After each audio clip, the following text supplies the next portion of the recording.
International anti drugs day సందర్భంగా బాగ్లింగంపల్లిలోని అంబేద్కర్ కాలేజీలో awareness rally ప్రారంభించారు మాజీ మంత్రి వినోద్. డ్రగ్స్ తో ఎంతో మంది యువత జీవితాలను నాశనం చేసుకుంటున్నారని అన్నారు. అంబేద్కర్ కాలేజీ తరపున పెద్ద ఎత్తున అవేర్నెస్ కార్యక్రమాలు చేస్తామన్నారు వినోద్.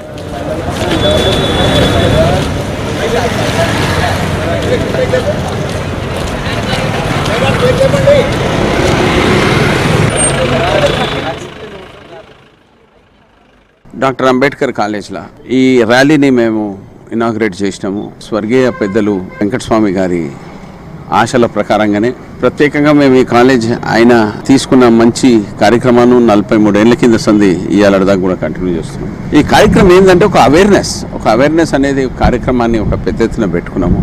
మా కాలేజ్ స్టూడెంట్స్ స్టాఫ్ ఈ కార్యక్రమాన్ని వాళ్ళు తీసుకొని ప్రజలకు పోయి అందరికీ స్టూడెంట్స్కి ఒక కమ్యూనికేషన్ ఒక మెసేజ్ ఇచ్చుడు ఏంటంటే మనిషిని మానసికంగా ఇబ్బంది పెట్టేది చాలా పెద్ద ఎత్తున ప్రూవ్ అయింది. మన భారతదేశంలో ఒక పెద్ద ఎత్తున లెవెల్లో ఇవాళ యంగర్ జనరేషన్లో ఈ డ్రగ్ అబ్యూస్ పెద్ద ఎత్తున పెరిగింది. దీన్ని కర్బ్ చేసే బాధ్యత ప్రతి ఒక్కరికి ఉంది సొసైటీలో.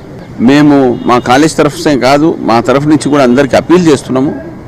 ఈ డ్రగ్ అబ్యూస్ని ఎంత తొందరగా మానిపించే కార్యక్రమాన్ని పెట్టుకుంటే బాగుంటుంది. ఈ డ్రగ్ అబ్యూస్ తోని చాలా కుటుంబాలు బాధపడ్డాయి, వాళ్ళకి కష్టాలు వచ్చినాయి.